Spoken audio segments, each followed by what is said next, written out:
don't think so. No, no, no, no. Hello everyone, আসসালামু আলাইকুম। চলে আসলাম ইরশাদি 71 চ্যানেল থেকে।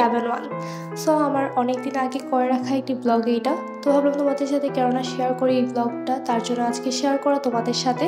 সো এই ব্লগটাতে আমি দেখাবো আমরা বাড়িতে যাচ্ছি, আর আমার কয়েকদিন পরে পরীক্ষা, মাথায় প্রচুর পড়ার চাপ, তো ওই সব কিছু নিয়ে বাড়িতে যেতে হবে।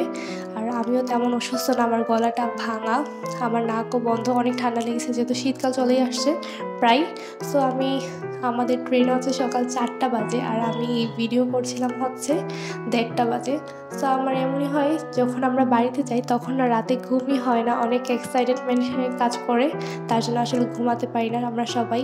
সো এখন আমরা ব্যাগ গুছাবো, আর গুছাতে গুছাতে তোমাদের সাথে সব গল্প শেয়ার করব। আর আমরা বাড়িতে যাওয়ার মেইন কারণ হচ্ছে আমাদের আন্টি যত হজ করতে যাবে, আন্টি আঙ্কেল দুইজনই, তার জন্য ওদেরকে দেখতে যাব, হজে যাবে তার জন্য।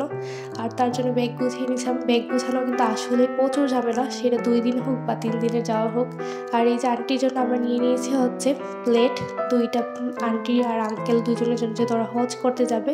আর এগুলো হচ্ছে খাবার, মানে রান্নার যেই তরকারিগুলো রাখবে সেগুলোর প্লেট, আর এগুলো হচ্ছে বাটি। আমরা 2টা সেটই নিয়ে নিয়েছি যতটা লাগে আর কি। সো আর নিচে হচ্ছে প্লেট, এগুলো দেখাবো তোমাদেরকে, আগে এই বাটিগুলো আমি রেখে নিই। আর ভিডিওটা একটু লং হতে পারে, জানি না তোমাদের কাছে কেমন লাগবে। আর এইগুলো হচ্ছে তোমার বাটি, 2টা বাটি আর কি, হজে যাবে যেহেতু, জানি না কালারগুলো ওদের কাছে কেমন লাগবে। আর এইগুলো হচ্ছে তোমার মানে হজে যেহেতু যাবে পানি খাওয়ার জন্য ভালো মানের একটা গ্লাস, মেলামাইন, হজেই তো যাবে, আর তার এটার জন্য আর কি, হজে যাবে তার জন্য। আর এইগুলো এখন আমি রাখছিলাম। আর এটা হচ্ছে আমার বাবাই, মানে আমার ছেলের মামপট, এটা ওর জন্য নিয়ে যাব এই মামপটটা, মানে আমার বোনের ছেলে বাবার জন্য। আর এটা হচ্ছে বাবাইয়ের অনেক ড্রেস, মানে ওর জন্য লুঙ্গি কিনা হয়েছে, তারপরে হচ্ছে ওর টি শার্ট। এখন আমি দেখাবো আমার ছেলের টি শার্ট। আমার ছেলে যে একমাত্র ছেলে, ওর জন্য টি শার্ট কিনে নিয়ে আসছে আব্বু, তো ওর জন্য টি শার্ট। আর একটা হচ্ছে ওর প্যান্ট, ও ছোটো মানুষ কিন্তু কালারটা খুবই সুন্দর হয়েছে ওর টি শার্ট আর প্যান্টের কালারটা। আর এটা হচ্ছে ওর শার্ট, ছোটো ছোটো হাতগুলা শার্ট। আর এটা হচ্ছে ওর প্যান্ট। ওর ড্রেসের কালেকশন প্রচুর সুন্দর হয়। আর এটা ওর জন্য লুঙ্গি, ও ছোট্ট মানুষ, তার জন্য আব্বু ওর জন্য সব করে লুঙ্গি আনছে। তো আর কি এগুলোই ওর জন্য। ওর জামা কাপড় সবসময় অনেক সুন্দর হয় আর স্টাইলিশ হয়, যেহেতু ছোটো মানুষের জামা কাপড় কিন্তু সবসময় সুন্দর দেখে দেখে মানুষ কিনে। আর এইগুলো আমি ভাঁজ করে নিচ্ছিলাম ওর জন্য, যেহেতু ওরকে যে সারপ্রাইজ দেবো, যে ওর জন্য ওর নানা কী কী কিনে দিল, তার জন্য এগুলো সুন্দর করে ভাঁজ করে ভরে নিচ্ছিলাম, যেহেতু সকালবেলা ঘুম থেকে উঠে কিছুই বোঝা যাবে না যে কোনটা কোথায়। সকালে শুধু কোনোভাবে হিজাব করে আমরা ট্রেনের উদ্দেশ্যে বের হয়ে যাব। সকাল 4টা বাজে, অনেক ভোরে যেতে হয়, আর ট্রেনে আমরা ঘুমাই। সব কিছু সুন্দর করে ভাঁজ করে নিচ্ছিলাম।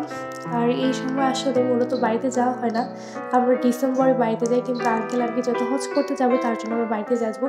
আর এই যে সব এক এক করে ব্যাগে ঢুকাই নিচ্ছিলাম। আর ব্যাগে এত কাপড় পুরোপুরি মানে আটতেছিল না, এত কাপড়। আর এটা হচ্ছে আমাদের জামা কাপড়, এই 3 পিসটা সুন্দর করে বাজ করে নিচ্ছিলাম। আর সব কিছু আস্তে ধীরে বাজ করে নিতেছি, মানে সব কিছু। এত জামা কাপড় 2 দিনের জন্য যাও আর 2-3 দিনের জন্য যাও, অনেক জামা কাপড় আর কাপড় বাজ করতে হয় যেখানে যাই না কেন।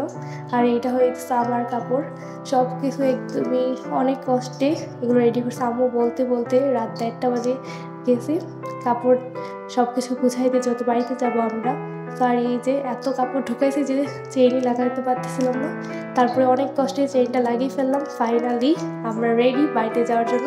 আর এইগুলো হচ্ছে কি কিনে যাবো। তো আজকে ব্লগটা এই পর্যন্ত, সবাই আশা করি ভালো থাকবে। আল্লাহ হাফিজ।